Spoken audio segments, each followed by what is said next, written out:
Lâche-moi, toi. Non, non, tu fermes ta Tu gueule et lâches. tu dégages. On veut juste discuter. Allez, poussez-vous, poussez-vous.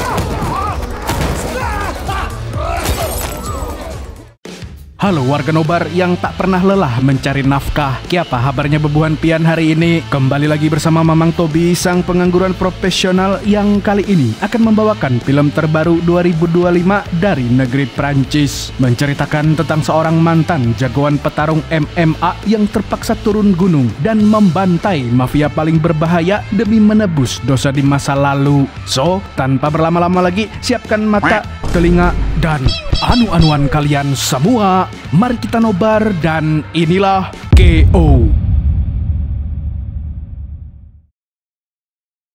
Kisah diawali dengan pergelutan sengit antara dua atlet MMA, yaitu Bastien, tokoh utama kita, melawan Enzo yang tak kalah kuat. Mereka saling meninju dan menggulingkan demi merebut gelar juara. Bastien sendiri merupakan atlet gelut yang terkenal tak terkalahkan. Terbukti setelah beberapa kali tumbang, dengan mudah dia bisa membalik keadaan. Walau begitu, Bastien memiliki janji dengan dirinya sendiri bahwa dia tidak akan pernah membuat lawannya knockout sampai is dead. Akan tetapi, yang terjadi berikutnya di luar kendali Bastien.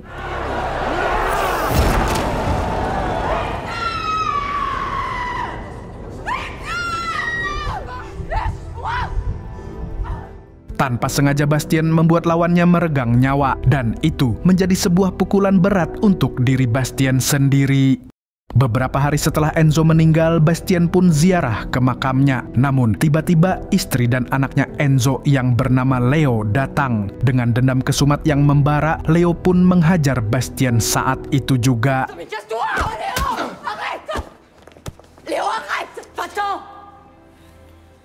Melihat kesedihan dari keluarga yang sosok ayahnya telah dia renggut nyawanya, Bastien semakin merasa menyesal. Ditambah kini artinya dia juga telah mengingkari janji terhadap dirinya sendiri. Maka dari itu, Bastien pun memutuskan untuk pensiun dari dunia kebrutalan dan setelah ini sebisa mungkin akan menghindari pergelutan.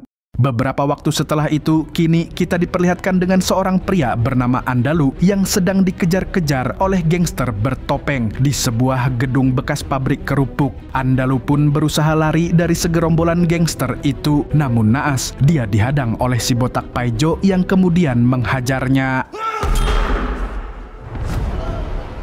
Setelah itu muncullah sosok di balik penyerangan Andalu. Dia adalah si Jamet Mancur yang mulai sekarang kita panggil dia Samidi. Anehnya, Samidi dan Paijo malah meninggalkan Andalu begitu saja untuk kemudian diserahkan kepada anak buahnya.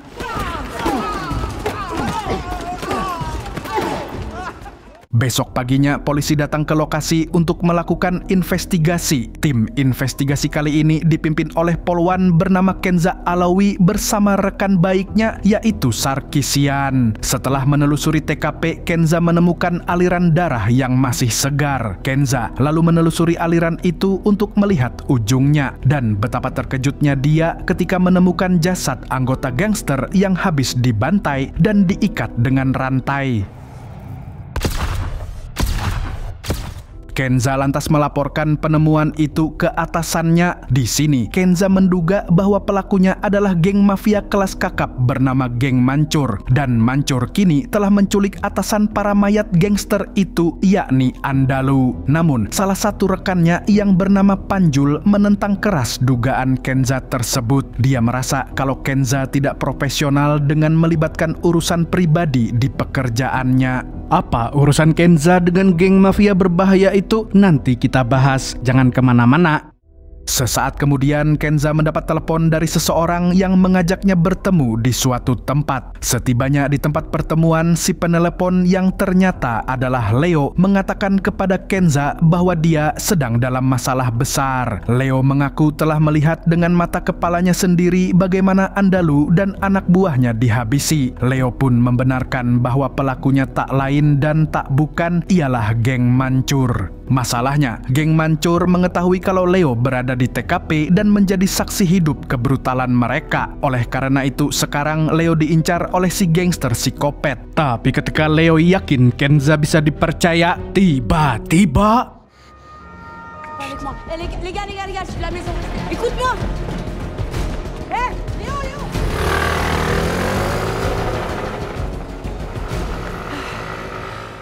Kembali ke jagoan kita yang sampai saat ini masih dihantui rasa bersalah. Bahkan setiap tidur Bastien selalu bermimpi tentang teriakan anak istrinya Enzo. Setelah memutuskan pensiun dari pergelutan, kini Bastien mengucilkan diri di daerah 3T alias tertinggal, terdepan, dan terluar. Dia pun alih profesi menjadi tukang batu di sebuah proyek tambang, tapi bukan tambang nikel di Raja Ampat.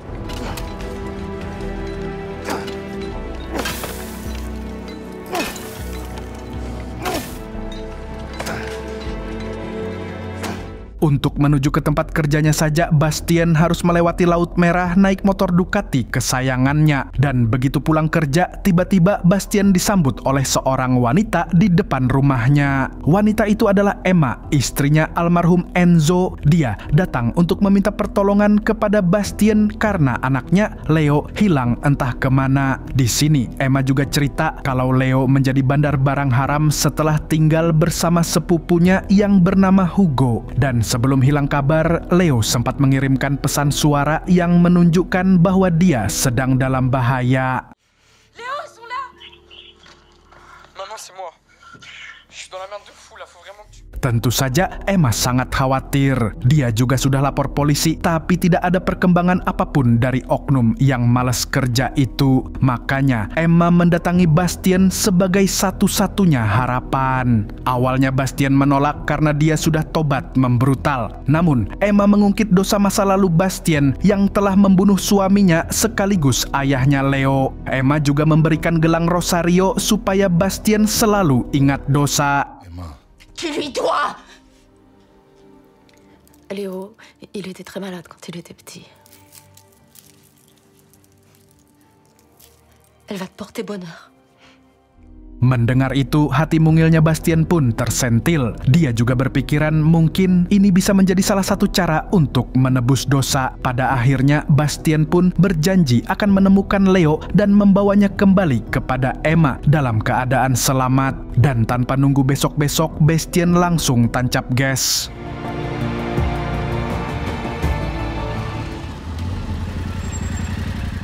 Sampai di rusun tempat tinggal Leo dan Hugo sesuai alamat yang diberikan oleh Emma, Bastien pun menanyakan lokasi gedungnya ke Warlock. Dia lalu menitipkan motor dan helmnya ke Warlock itu karena agak skeptis sama area sekitar rusun. Saat sampai di depan rumah Hugo, Bastien hendak mengetuk pintu, tapi ternyata pintunya sudah terbuka. Begitu masuk, Bastien dihadapkan dengan situasi kacau seperti habis terjadi perang. Dan ketika Bastien sedang mengamati sekitar, tiba-tiba... Police. T'es qui toi? Qu'est-ce que tu... Setelah Bastien bilang kalau dia suruhan ibunya Leo, si penyerang yang ternyata adalah Kenza pun segera melepaskannya. Karena tidak menemukan Hugo dan Leo di rusun tersebut, mereka lalu bertanya ke Warlock yang tadi dititipi helm sama Bastien. Si Warlock pun menjawab bahwa Hugo sempat diserang dan dihajar habis-habisan oleh kelompok misterius di rumahnya. Dan akibat tragedi itu, sekarang Hugo dirawat di rumah sakit. Mendengar kesaksian Warlock, Kenza pun langsung berangkat ke rumah sakit yang dimaksud.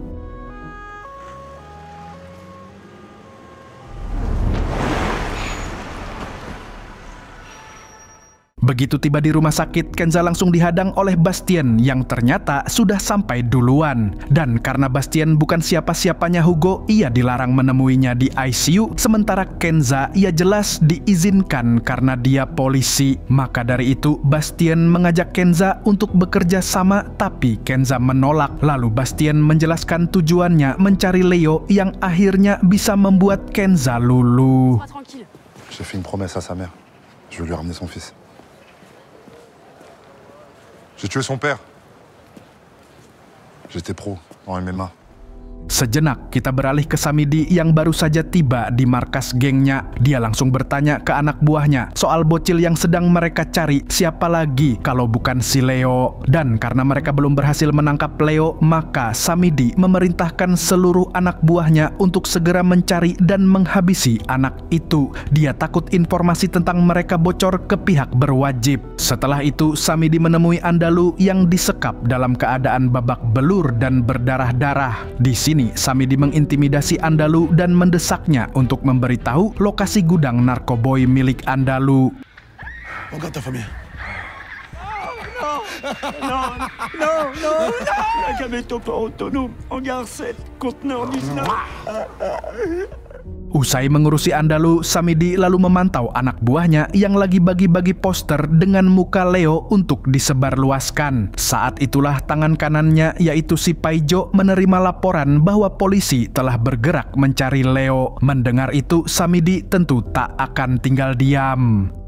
Sementara Kenza kini menemui Hugo yang terbaring dengan kondisi mengenaskan. Namun, dia masih sanggup memberikan informasi penting tentang pacarnya Leo yang bernama Inaya. Karena kemungkinan besar sekarang Leo sedang bersama pacarnya itu. Tetapi Hugo hanya mengenal kakaknya Inaya, yaitu Fatu, yang diketahui bekerja di pop club. Dan bagi Kenza, informasi itu sudah lebih dari cukup. Setelah menemui Hugo, dua anak buah Samidi ternyata sudah menunggu Kenza di depan rumah sakit. Mereka kemudian mengancam Kenza agar tidak melanjutkan penyelidikan atau bos mereka akan melakukan hal buruk kepadanya. Tentu saja Kenza tidak takut dan langsung mengusir mereka. Di sini dia masih cukup sabar sampai tiba-tiba dua jamet itu mengungkit soal abangnya Kenza yang seketika membuat Kenza langsung naik pitam.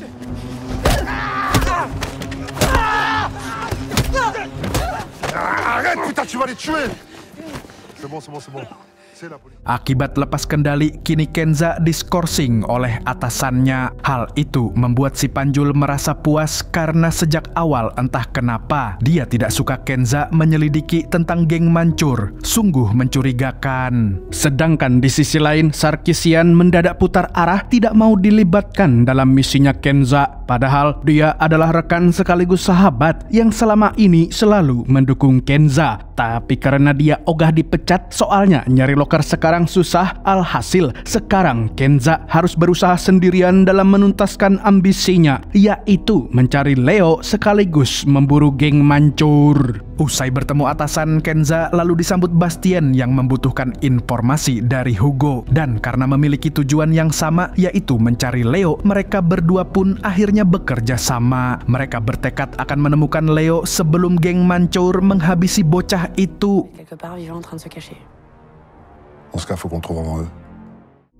Malamnya, Kenza dan Bastien pergi ke klub tempat kerjanya Fatu alias kakaknya Inaya. Tanpa membuang-buang waktu, Kenza langsung menanyakan keberadaan Inaya kepada Fatu. Namun, Fatu enggan menjawab sampai membuat Kenza kesal. Kemudian, salah satu petugas keamanan klub mengusir Kenza secara paksa. Bastien lantas menghentikan si petugas agar tidak kasar sama cewek. Namun, petugas itu malah memanggil rekan-rekannya yang seketika langsung mengepung Bastien. Tanpa mereka ketahui, orang yang mereka hadapi adalah mantan petinju ulung.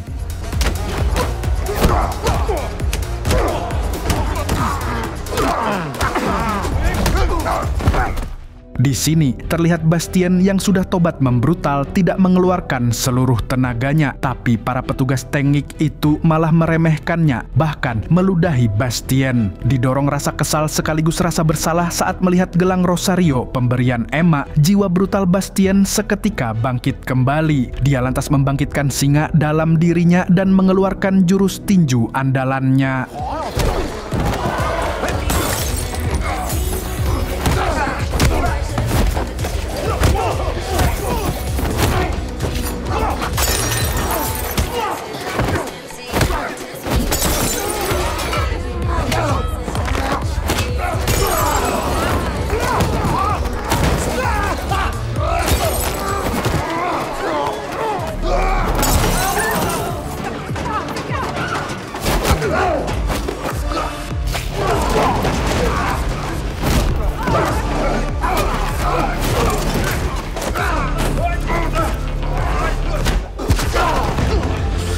Bastien terpaksa melibas para petugas tengik itu. Mereka bahkan terlihat seperti kutu-kutu yang dapat dengan mudah dipites oleh Bastien.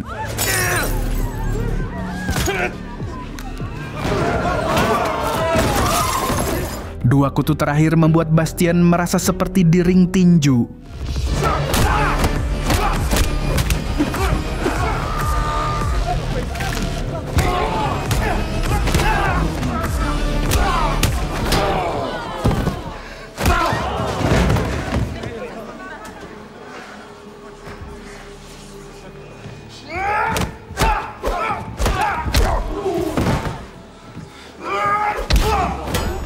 Namun ketegangan belum selesai karena pemilik klub muncul dan menodongkan senjata ke kepala Bastien. Dan saat Bastien mulai terpojok, tiba-tiba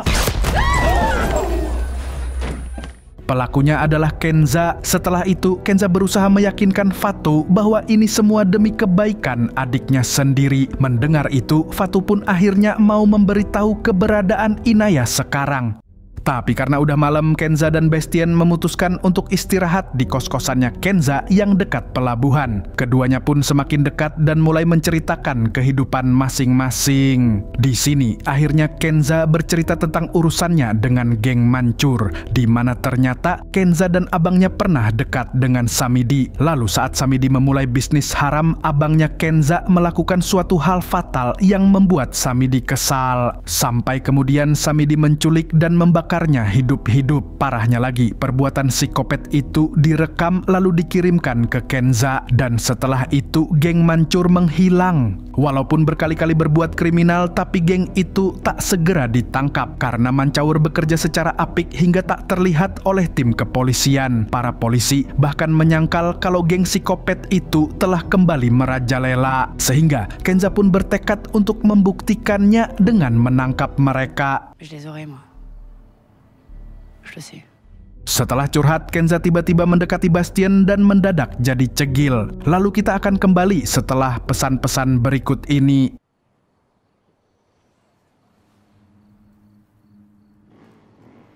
Di tempat lain, Samidi dan gengnya semakin membrutal. Terlihat seorang petinggi mafia narkoboy bernama Murad, atasannya Andalu, datang atas panggilan Samidi. Ternyata Samidi telah berhasil menguasai daerah kekuasaan gengnya Andalu dan merampas barang haram milik geng tersebut. Tapi Samidi yang serakah masih menginginkan lebih banyak lagi. Dan untuk menunjukkan seberapa brutal dirinya beserta antek-antek psikopatnya, mereka pun melakukan hal ini.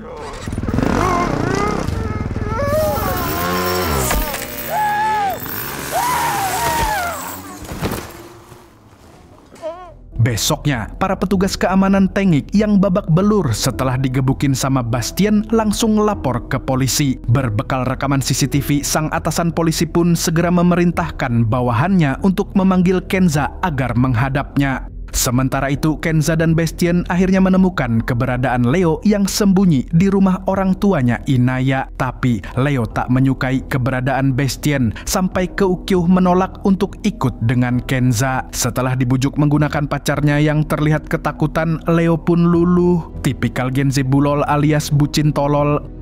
Di waktu yang bersamaan, Samidi juga telah mendapatkan lokasi persembunyiannya Leo. Dia pun segera mengarahkan anak buahnya untuk menyerbu ke lokasi. Dan ketika Leo hendak pergi dari rumahnya Inaya, naasnya mereka sudah terkepung. Kenza dan Bastien lalu bagi tugas. Kenza bertugas mengamankan Leo dan Inaya, sedangkan Bastien bagian menghadapi para gangster bertopeng.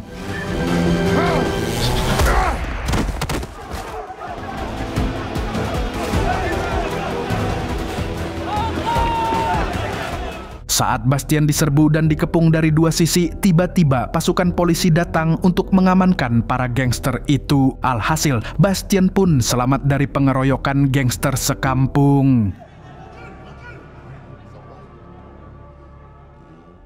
Di kantor polisi, Leo dan Bastien berbicara empat mata. Tampaknya Leo mulai melunak, bahkan tak segan mengucapkan terima kasih kepada Bastien yang telah menyelamatkan nyawanya dengan mengorbankan dirinya sendiri. Bastien pun merasa sedikit lega. Kemudian Bastien berkata bahwa dia sangat memahami sikap Leo saat kehilangan ayahnya, sebab Bastien juga pernah mengalami hal yang sama, yaitu ditinggal sosok ayah ke alam baka. Ça s'arrête un jour. Ça fera toujours partie de notre ADN. Si tu croises de bonnes personnes, tu peux la transformer en force. Sementara itu, Samidi tampak menerima telepon dari seseorang dan anehnya orang ini mengetahui kalau Leo akan segera diinterogasi di kantor polisi. Samidi pun meminta kepada orang itu untuk membuat Leo tidak bicara dan membeberkan semuanya bagaimanapun caranya. Si je tombe, tu tombes avec moi. Ils vont lui faire quitter Marseille. Di saat Leo sedang diinterogasi, tiba-tiba alarm di kantor kepolisian menyala dengan ribut karena terjadi tindakan kriminal di berbagai daerah secara bersamaan. Para polisi pun satu persatu pergi. Di sisi lain, Leo mulai membeberkan bahwa Andalu datang ke bekas pabrik kerupuk karena dijebak oleh seorang pria bertopi yang mana niat awalnya Andalu mau COD barang haram, tapi ternyata Andalu dan anak buahnya malah dihabisi oleh gengnya Samidi. Yang lebih mengejutkan, Leo pernah mendengar Andalu memanggil pria bertopi itu sebagai si polisi. Dari sini pun terungkap bahwa ada polisi korup yang menjadi mata-mata untuk Samidi. Sontak Kenza langsung berprasangka buruk kepada Sarkisian. Namun tiba-tiba ternyata mata-mata yang sebenarnya adalah si Panjul. Dan setelah membunuh Sarkisian, Panjul lalu berniat menghabisi Kenza. Tapi untungnya beberapa saat setelah Panjul tewas, kantor polisi itu mendadak mati lampu. Dalam kegelapan, terjadilah serangan bertubi-tubi dari para gangster bertopeng anak buahnya Samidi. Mereka membrutal demi mengincar Leo hingga menewaskan 2 polisi yang ada. Sementara Bastien dan si atasan polisi masih bertahan. Lalu Kenza yang berada di ruangan interogasi pun keluar dan menyerang balik para gangster.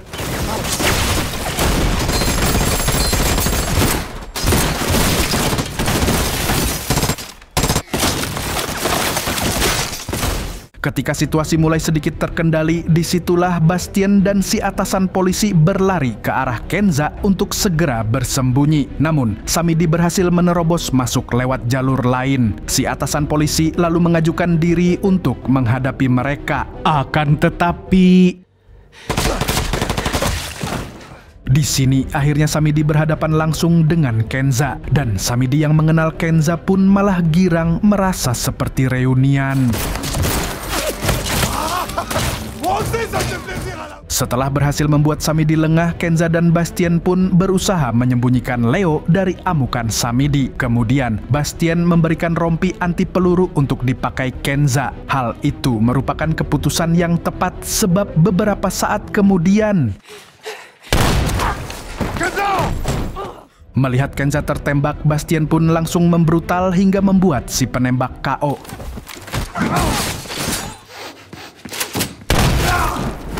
Namun, anggota gangster lainnya kembali bermunculan dan serbuan senjata api pun kembali pecah.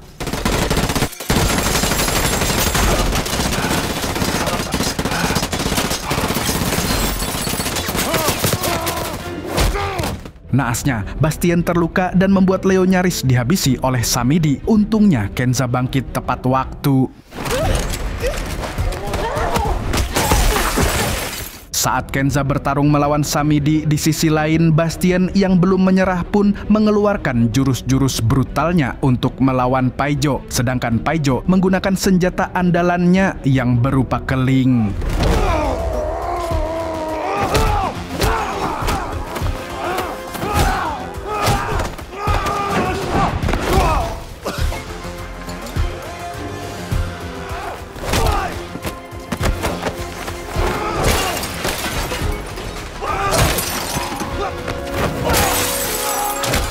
Antara Kenza maupun Bastien, keduanya sempat hampir kalah dalam pertarungan 1 lawan 1 ini, tapi mereka bisa mengendalikan situasi lalu menyerang balik dengan sangat epik.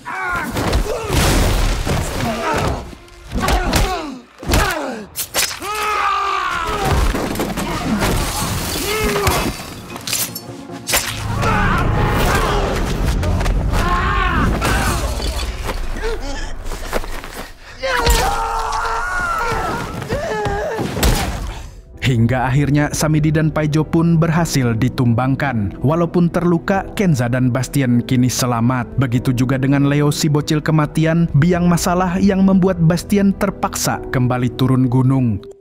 Di akhir film kita melihat Leo yang asik berpacaran dengan Inaya di pantai. Lalu Emma datang untuk bertemu kembali dengan anak semata wayangnya. Sementara Kenza dan Bastien menyaksikan pemandangan haru itu dari kejauhan sambil membicarakan masa depan. Di sini Bastien bilang kemungkinan setelah ini dia akan mengerjakan proyek baru. Apakah proyek tambang nikel? Saya pun tidak tahu. Dan film pun tamat.